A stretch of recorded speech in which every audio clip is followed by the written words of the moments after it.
The first warning came quietly, almost casually, spoken over a polished breakfast table where crystal glasses caught the morning sun and silence felt expensive.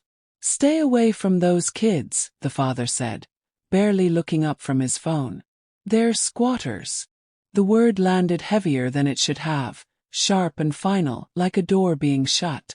Outside the mansion gates, beyond the trimmed hedges and security cameras, laughter echoed from a cluster of children kicking a flattened soda can along the dusty roadside.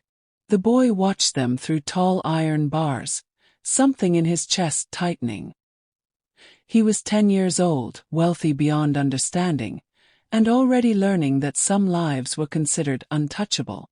What no one at that table could have predicted was that the very children he was forbidden to speak to would soon teach him more about dignity, kindness, and Christmas than all the wealth surrounding him ever could.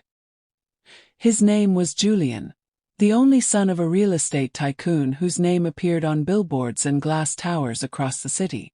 Julian's world was made of schedules, tutors, imported toys, and rules spoken softly but enforced absolutely.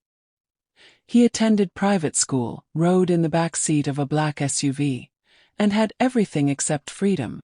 From his window, he could see the informal settlement pressed against the edge of the gated estate like an afterthought the city refused to erase. Tin roofs shimmered in the heat. Children ran barefoot, their laughter raw and unfiltered. Julian's father called it an eyesore, a problem waiting to be removed. Julian just saw kids his age, playing games that didn't require batteries or permission. Every afternoon, curiosity battled fear as he wondered what it would feel like to laugh that freely. The rule was clear: no interaction. The guards reinforced it. The house staff whispered it.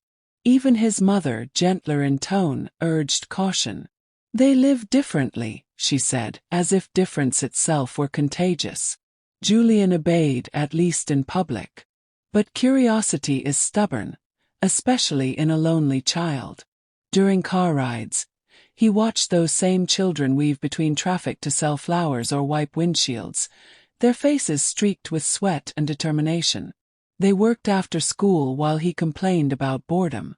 At night, he heard distant singing drift through the air, off-key, joyful, alive.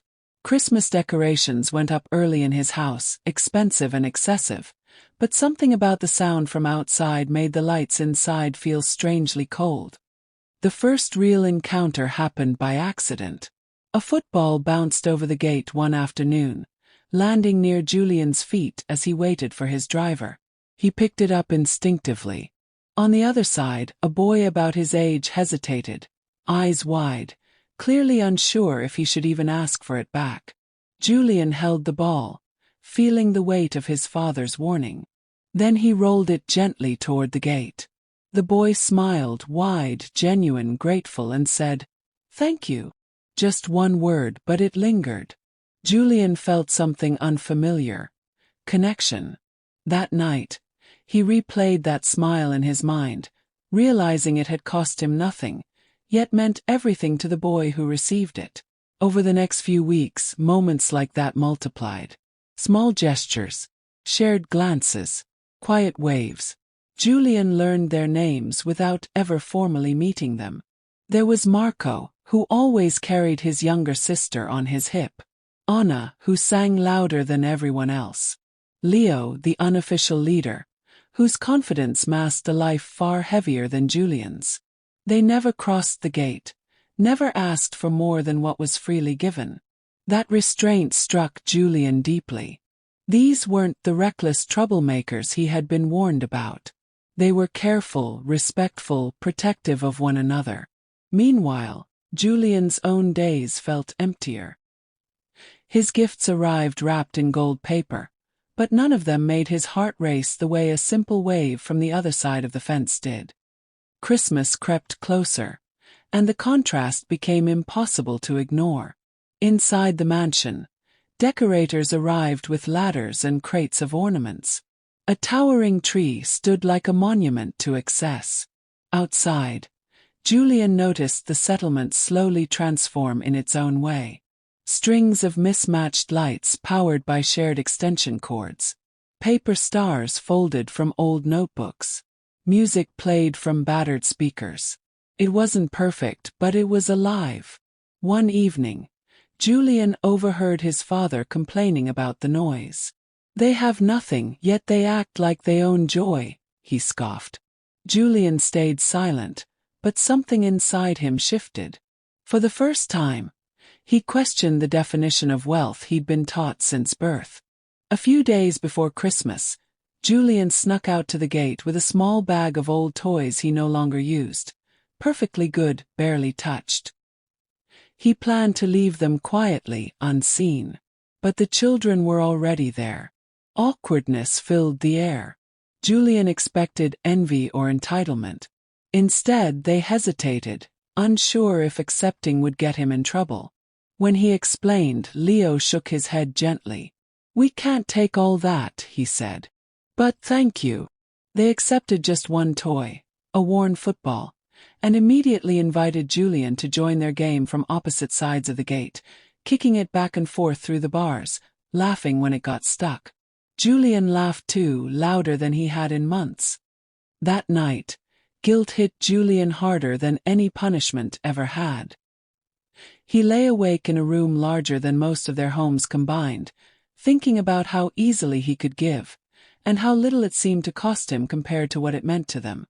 He wondered what Christmas felt like when gifts weren't guaranteed, when meals weren't certain, when joy had to be built from scraps. For the first time, Julian wished for something money couldn't buy: belonging. He made a decision then, a quiet promise to himself, not fully knowing where it would lead, only that he couldn't look away anymore. What Julian didn't know was that the children had noticed him too, noticed his loneliness, his quiet kindness, the way he lingered by the gate even when he didn't have to. They talked about him at night, sitting on upturned crates under flickering lights. "He's different," Anna said. "He doesn't look at us like we're nothing." They decided, without telling him, to do something special. Not because they felt indebted, but because Christmas, to them, was about giving what you could, even if all you had was effort and heart. On Christmas Eve, as Julian prepared for another lavish but hollow celebration, he heard a knock at the gate that changed everything. Not guards, not staff. Children's voices, singing softly, nervously. When he stepped outside, he saw them standing there, dressed in their cleanest clothes, holding something wrapped in old newspaper and tied with twine. Their faces glowed with anticipation, not expectation. Julian felt his throat tighten. In that moment, standing between wealth and want, privilege and humility, he sensed that whatever was inside that package would outweigh every gift waiting under his tree. Julian knelt down as the children held out the package, their hands trembling slightly, not from fear but from hope. He took it carefully, aware of how fragile the moment felt. When he unwrapped the layers of newspaper, he found a small wooden box, unevenly carved, its surface smoothed by hours of patient sanding. On the lid, his name was etched, crooked, imperfect, unmistakably handmade. Inside were folded notes, dozens of them, each written in different handwriting. For when you feel alone. For when you forget you matter. For when Christmas feels quiet. Julian didn't realize he was crying until Marco's sister reached out and wiped a tear from his cheek with her thumb. No gift he had ever received carried this kind of weight. This wasn't bought. It was built, piece by piece, thought by thought, heart by heart. They explained how they had collected scraps of wood from construction sites, how Leo's uncle had taught them to carve at night by flashlight, how each note came from something they noticed about Julian. "You're always watching," Anna said. "So we thought maybe you feel invisible too." The words hit harder than any lecture ever could. Julian saw himself reflected not in mirrors or glass windows, but in the eyes of children who had nothing yet noticed everything. He thanked them again and again, his voice breaking. They didn't linger. They never did. After one final song, soft, imperfect, beautiful, They disappeared back into the settlement, leaving Julian standing there with a box that felt heavier than gold. Inside the house, the party had already begun. Guests laughed. Glasses clinked. A string quartet played polished carols. Julian walked past it all, clutching the wooden box, his chest tight. His father noticed the tears immediately. "What happened?" he asked, irritation masking concern. Julian didn't answer right away. He simply placed the box on the table and opened it. The room quieted as the notes spilled out. One by one, Julian read them aloud. At first, guests smiled politely. Then they stopped smiling. The words were too honest, too raw, too real. And slowly, something shifted in his father's expression, confusion giving way to discomfort. "These are from the squatter kids," Julian said quietly. The word tasted bitter now. His father stiffened.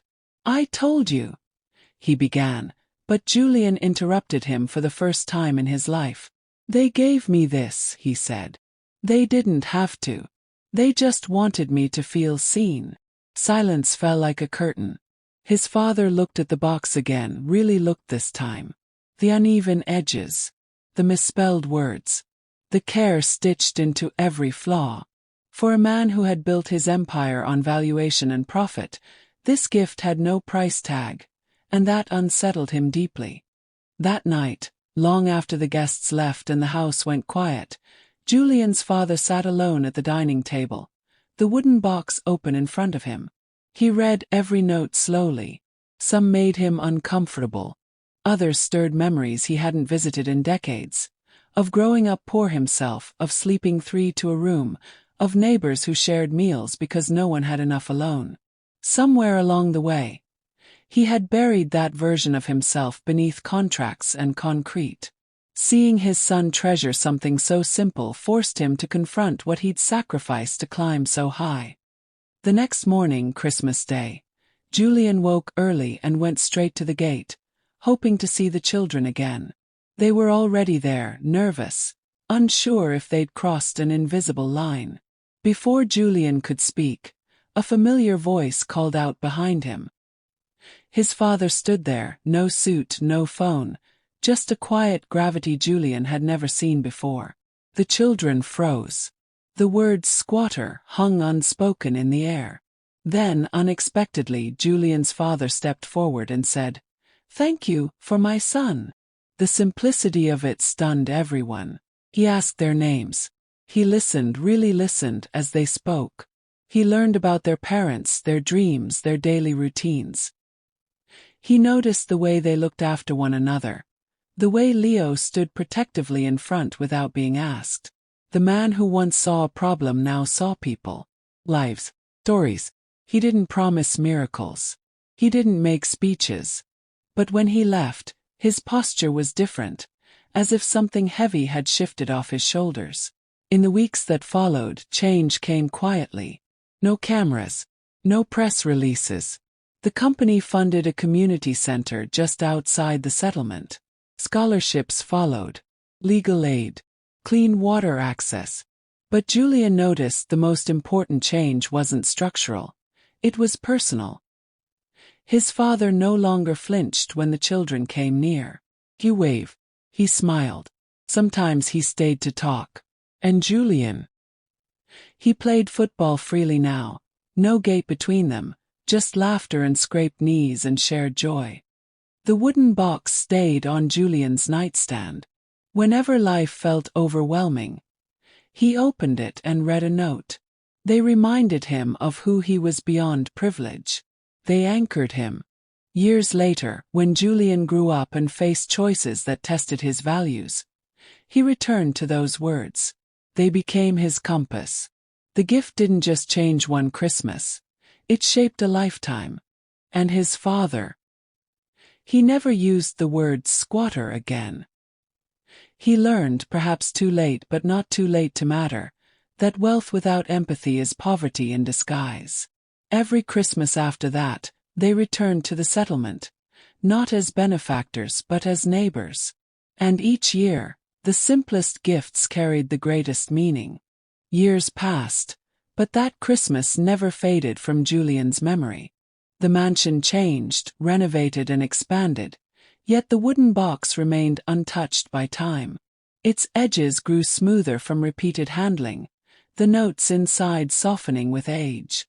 Julian grew taller, older, more aware of the world's sharp edges. Wealth followed him everywhere, but it no longer defined him. Whenever classmates bragged about vacations or possessions, Julian stayed quiet. He knew something they didn't, that the richest moments in life often arrive wrapped in newspaper, tied with twine, offered by hands that expect nothing in return.